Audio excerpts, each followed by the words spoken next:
여러분 안녕하십니까? 대구 경북 소식 전해드립니다. 대구에 코로나19 확진자가 128명 나왔습니다. 코로나19가 대구를 휩쓸었던 지난해 3월 1차 대유행 이후 가장 많은 수치입니다. 추석 연휴 기간 외국인 모임을 통해 급속도로 확산하고 있는 겁니다.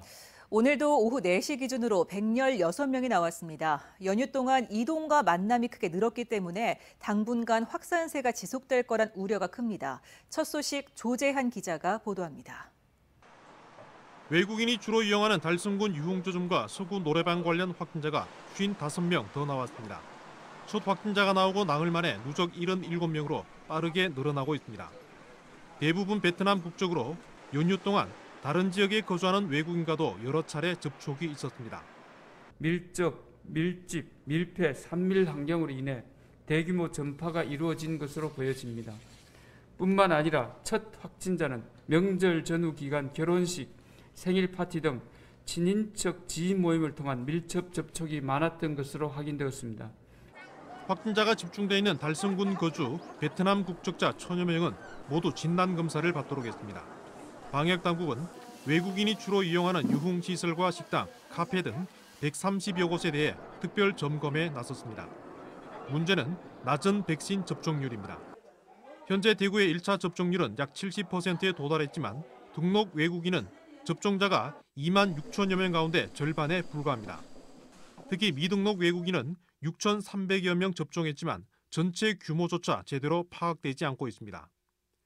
미등록 외국인 상당수가 불법 체류 상태여서 단속과 처벌 등 신분 불이익, 취업비 부담, 백신 부작용 우려 등으로 접종을 기피하는 방역의 사각지대인 실정입니다. 임시 등록번호를 발급해서 접종을 일반인 외국인처럼 하실 수가 있습니다. 불법 체류자를 하더라도 접종으로 인해서 추방되거나 그러지는 않습니다. 서구의 사우나에서도 사흘 사이 31명의 확진자가 무더기로 나왔습니다. 이 가운데 80% 이상은 2차 접종까지 완료한 것으로 확인됐습니다. 음료를 마시고 대화를 하다 돌파 감염됐습니다. 경북에서는 경주 9명, 포항과 구미, 경산 각각 8명 등 46명의 확진자가 나왔습니다. 가족이나 지인을 통한 전파가 늘면서 이달 들어 가장 많은 확진자입니다. 연휴가 끝나자마자 확진자가 급증하고 있는데 방역당국은 추석 연휴 이동에 따른 여파는 다음 주 본격화될 수 있다며 전국적인 대확산을 우려하고 있습니다. 추석 연휴의 이동량 증가, 또 개인 간의 접촉 빈도 증가라든지 방역 이완이 주 원인으로 분석이 되고 있습니다. 아마도 당분간은 증가할 것으로 예상을 하고 있습니다. 수도권에서 시작해 휴가철 전국으로 확산한 4차 대유행이 잠시 안정세를 보이다 추석 연휴 이후 급증세를 보이며 대유행 우려가 현실화되고 있습니다. MBC 뉴스 조재한입니다. 이번엔 대구문화방송 단독 보도입니다. 국민의힘 대구시당 청년위원장이 음주운전으로 면허가 취소돼 물의를 빚고 있습니다. 그런데 이 음주 사건은 8월 초, 그러니까 지금으로부터 거의 2달 전쯤 일어났습니다. 국민의힘 대구시당은 해당 사실을 알고도 쉬쉬하고 있었다는 의혹마저 나옵니다. 양관희 기자 취재했습니다. 국민의힘 대구시당은 7월 30일 상설위원회 위원장을 임명했습니다. 청년위원장 자리에는 43살 A씨가 뽑혔습니다. 추경호 대구시당 위원장은 반드시 정권 창출에 선봉에 서야 한다고 말하며 위원장의 역할을 강조했습니다. 추경호 의원이 국회의원 예비 후보이던 2016년 A씨는 추의원 선거사무소 개소식에 참석해 청년 CEO 자격으로 축사를 할 정도로 추의원과 인연이 있습니다. 그런데 임명장을 받은 바로 사흘 뒤인 8월 2일 청년위원장 A씨는 음주 운전으로 적발됐습니다. 달서구 대학가 인근에서 지인과 술을 마시고 자신의 차를 운전해 집으로 가던 길이었습니다. A씨는 4.4km가량 음주운전을 하다 이곳 본인 집 앞에서 경찰에 붙잡혔습니다. A씨의 당시 혈중 알코올 농도는 0.084%였습니다. A씨는 운전면허 취소 처분을 받았습니다. 제가 좀 나쁜 마음을 먹어가지고 잠깐 조금 운전을 했는데 그래가지고 적발이 됐습니다. 계속 소화하면서 그냥 자숙하고. 그러나 2달이 다 되어가는 지금까지 국민의힘 대구시당은 A 위원장에 대해 아무런 징계 조치를 하지 않고 있습니다. 최근 대구시당 홈페이지에 A 위원장을 규탄하는 글이 계속 올라왔지만 모두 삭제됐습니다. 국민의힘 대구시당이 A씨 음주운전 사실을 경찰을 통해 알고 있었지만 지금까지 쉬쉬해왔다는 말이 일부 당원들 사이에서 나오고 있습니다. 하지만 국민의힘 대구시당은 A 위원장의 음주운전 적발 사실을 전혀 몰랐다고 해명하고 있습니다. 지난 5월에는 달서구의 국민의힘 소속 구의원이 음주운전 뺑소니 혐의로 기소돼 의원직을 사퇴하는 등 음주운전 몰이가 이어져 국민의힘에 대한 비난의 목소리가 높아지고 있습니다. MBC 뉴스 양관입니다. 안철수 국민의당 대표가 오늘 한국노총 대구지역본부를 찾아 일자리 창출 같은 경제 문제 해결을 위해선 법적, 재정적 권한을 지방정부에 이양하는 보다 폭넓은 지방 분권이 필요하다고 강조했습니다. 안 대표는 간담회 후 기자들과 만나 정권 교체를 하려면 국민의힘 지지층과 중도층 생각이 일치해야 한다면서 공식적인 대선 출마는 당내 대선 기획단을 꾸린 뒤 결정하겠다고 밝혔습니다. 공사가 이미 시작된 대구안 주상복합아파트가 초유의 공사 중단 위기를 맞고 있습니다. 법원이 건설 승인 취소 판결을 내린 건데요. 시공 후에 분양하는 단지여서 다행히 입주자 피해는 없는데 사업 승인을 해준 구청과 사업 시행사 측은 당혹스러워하고 있습니다. 한태현 기자가 보도합니다. 대구 수성구 지산동 주상복합아파트 공사 현장입니다. 지상 26층 규모로 짓기 위해 지난 4월부터 공사가 한창 진행되고 있습니다. 그런데 최근 법원이 사업을 중단하라는 판결을 내렸습니다. 주변 주민들이 구청이 승인한 주택건설 사업 계획을 취소해달라고 제기한 소송 1심에서 재판부가 주민의 손을 들어준 겁니다. 대구지방법원 행정 2부 이진관 판사는 수성구청장이 고시한 주택건설 사업 계획 승인과 지구단위 계획 변경을 모두 취소했습니다. 이 사업의 지구단위 계획 결정 권한은 대구시장에 있는데 결정권이 없는 수성구청장이 내려 위법하다고 법원은 판단했습니다. 이번 사업으로 인근 주민들의 일조권과 조망권, 사생활 침해를 받고 주변 경관과도 조화롭지 않다며 판결 이유를 밝혔습니다. 법원의 이번 판결로 이 주상복합 아파트는 공사가 중단될 위기에 놓였습니다.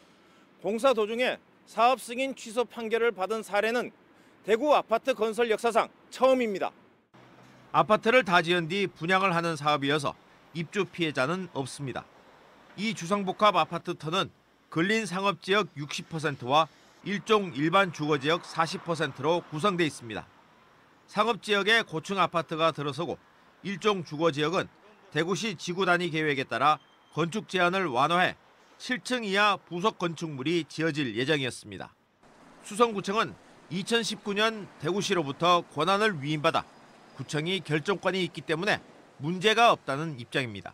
대구시에 의견 조율을 했을 때 대구시에서 지구단위 계획 위반 결정 권한이 위임된 기구에서 판단할 사항인 공문까지 받아가 저희들이 했거든요. 수성구청은 항소를 검토하고 있는데 패소가 확정되면 일종 주거지역을 빼거나 대구시장의 결정을 받아낼 방침입니다. MBC 뉴스 한태현입니다. 기성세대를 향해 기후변화 대책을 마련하라며 등교까지 거부한 스웨덴의 10대 소녀, 2019년 노벨 평화상 후보에까지 올랐습니다. 이렇게 학교에 결석하거나 출근하지 않고 기후변화 대책을 요구하는 시위를 기후 파업이라고 합니다. 대구에서도 지난 5월부터 매달 마지막 주 금요일에 기후 파업 행사가 열리고 있는데요. 특히 대구시의 온실가스 감축 목표가 너무 낮다는 지적이 나왔습니다. 윤영균 기자가 보도합니다. 6년 99일 10시간 13분. 오늘 오후 1시 기준 현재 수준으로 탄소를 배출할 경우 지구의 평균 기온이 산업혁명 이전보다 섭씨 1.5도 오르기까지 남은 시간입니다. 전문가들은 1.5도가 상승하면 홍수와 가뭄, 폭염과 물 부족, 해수면 상승 등 각종 환경 재앙이 나타날 것으로 보고 있습니다. 환경단체들이 이미 이상기후는 현실화했다며 우리나라에선 유일하게 대구 동대구역 광장에 설치된 기후시계 앞에 모였습니다. 환경부는 최근 발표한 보고서를 통해 현재 수준으로 온실가스가 배출되면 전국에서 대구가 폭염에 가장 취약하며 그중에서도 서구의 취약계층이 가장 위험해질 것으로 예상했습니다.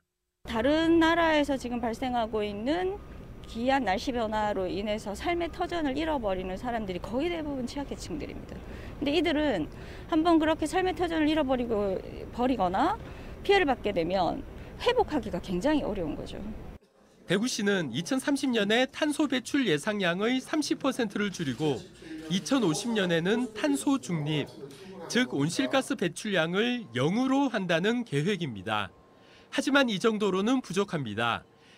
기후위기는 2030년 또는 2050년 특정 시점에 갑자기 터지는 것이 아니라 꾸준히 축적되면서 점차 횟수와 강도가 심해지기 때문에 2030년까지 현재의 절반 수준까지는 줄여야 2050년에 탄소 중립을 실현할 수 있다는 겁니다.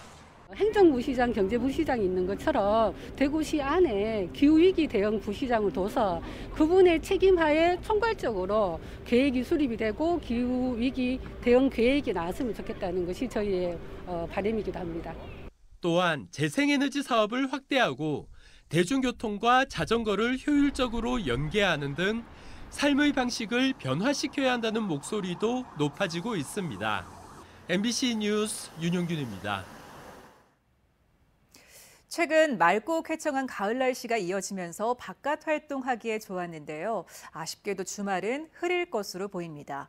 동해안 지역에는 비가 내리는 곳도 있겠는데요. 다음 주에는 수요일과 목요일쯤에 우리 지역에도 비 소식이 있습니다. 자세한 날씨 유하경 기상캐스터가 전해드립니다. 매일 쾌청한 가을 날씨가 이어지고 있습니다. 제 뒤에는 경산시 하양읍 대부 잠수교 인근에 활짝 핀 코스모스 군락지가 펼쳐져 있는데요. 가을은 코스모스의 계절이죠.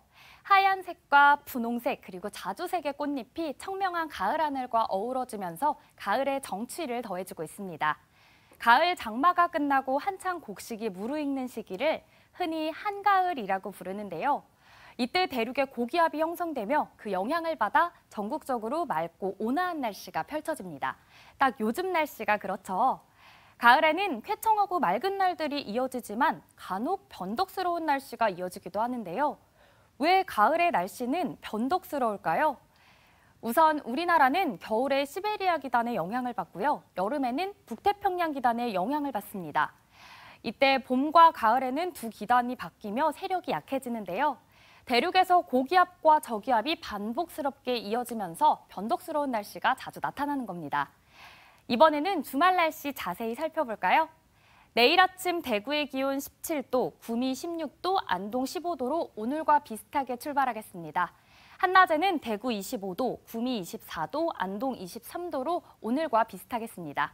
일요일 아침 기온 11도에서 19도 예상되고요. 낮 기온은 25도 안팎으로 토요일과 비슷하겠습니다. 주말 동안 하늘빛은 흐리겠고요. 경북 동해안에는 오후까지 비가 오락가락 내리는 곳이 있겠습니다. 또 가을 자외선 지수가 여전히 높습니다. 외출하실 때는 선크림을 계속해서 발라주시는 게 좋겠습니다. 다음 주에도 아침 저녁으로 일교차 큰 날씨가 예상됩니다. 큰 일교차에는 여름에 적응된 우리 몸이 갑작스럽게 놀라기도 하는데요. 이때 면역력이 약해집니다. 당분간은 외출하실 때 입고 벗기 쉬운 얇은 겉옷을 챙겨서 체온 유지에 신경 써주시는 게 좋겠고요. 다음 주는 대체로 구름 많은 날씨 보이며 아침 기온 13도에서 21도, 낮 기온은 23도에서 27도의 분포를 보이겠습니다. 또 수요일과 목요일에는 비 소식이 들어있습니다. 날씨였습니다. 대구를 중심으로 항공 노선을 개발해 성장한 티웨이 항공이 본사를 대구로 이전할 것을 검토하고 있습니다. 대구 상공회의소 이재하 회장은 티웨이 항공 부회장과 대표이사가 최근 대구 상일을 방문해 코로나19로 어려워진 운용자금 해소 방안에 대해 논의하는 과정에서 티웨이 항공 측에 자금 지원을 하는 조건으로 본사를 대구로 이전해 줄 것을 제안했다고 밝혔습니다. 대구 상인은 대구 경북 통합 신공항 조성에 걸맞게 항공업계 본사가 대구에 필요하다는 입장을 밝혔고 티웨이 항공 측은 본사 대구 이전을 검토하겠다고 밝혔습니다. 정신대 할머니와 함께하는 시민 모임은 평화의 소녀상을 모욕하는 영상을 찍어 SNS에 공유한 외국인들을 경찰에 고발했습니다. 지금은 삭제된 이 영상에는 외국인 2명이 대구 2.28 기념 중앙공원에 설치된 소녀상의 머리를 치고 즐거워하는 모습이 담겼습니다.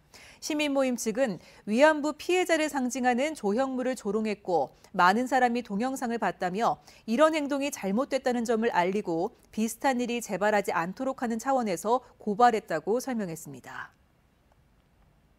농구 전용 경기장 신축을 두고 대구시와 의견차를 보였던 한국가스공사의 농구단 연고지가 대구로 결정될 전망입니다. 가스공사와 대구시는 최근 농구 전용 경기장 문제는 뒤로 하고 연고지 협상을 우선 협의하기로 하고 다음 주 월요일 호텔 인터블고에서 창단식을 열기로 했습니다. 이 행사에는 대구시도 함께하는 것으로 알려졌습니다. 양측은 우선 대구 실내체육관을 공식 홈구장으로 사용하고 경기 외 일정은 현재 쓰고 있는 대구은행 제2본점 훈련장을 활용하기로 합의했습니다. 해양수산부는 올해 고수온과 태풍 오마이스로 피해를 본 어업인들에게 긴급 경영 안정자금 9억 원과 피해 복구 자금 16억 원을 지원합니다. 아울러 현재 사용 중인 어업 경영 자금에 대해서도 피해율에 따라서 1, 2년간 상환 유예와 이자 감면도 지원될 예정입니다.